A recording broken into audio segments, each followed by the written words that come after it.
Well, President-elect Donald Trump says he wants to ditch daylight saving time and keep the nation on one time year-round. We talk about this every single year. Well, this move would dramatically alter life in the spring and summer months. And Fox 5's Teresa Priolo has more on this potential impact a change could bring. Who doesn't love an extra hour of sleep in the fall or later sunsets in the summer? It would seem like Donald Trump doesn't, vowing to end daylight saving time. He's not making sense. He's not making any sense, no.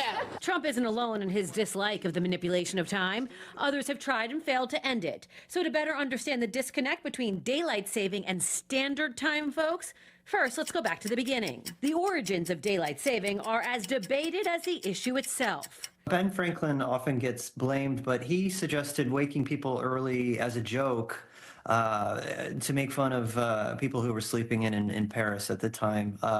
This really goes back to the World War I era, where it was suggested if we wake people up earlier, hopefully they'll go to bed earlier, we'll save energy for the war effort. President Woodrow Wilson adopted the measure stateside. He then repealed it. President Roosevelt reinstated it during World War II. It came back around again in the form of a permanent time change during the '73 oil embargo. President Ford ended that in '74, and that's how we found ourselves bouncing between daylight saving and standard time. Standard time is the honest sundial time where 12 p.m. corresponds with high noon.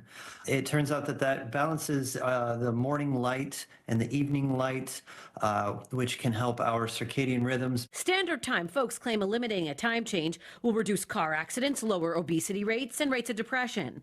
Looking at this chart provided by Save Standard Time, in Oregon, if they went to a permanent daylight saving, the sun wouldn't rise until 8:40 a.m. Think about all the things you do before 8:40 a.m. It falls disproportionately on lower social economic status. Those are the people that don't have the option just to sleep in and make sure they get enough sleep. On the streets of New York, actually, either way, I'm fine with it. There are lots of questions. Well, when does he want to make the time schedule? And a few die-hard clock winders. I like it the way it is right now. I think it's You don't mind changing the clocks? I don't mind changing the clocks. I don't mind it either. And then there are those who think this entire thing is just crazy. No, that's not gonna happen. Teresa Priolo, Fox 5 News.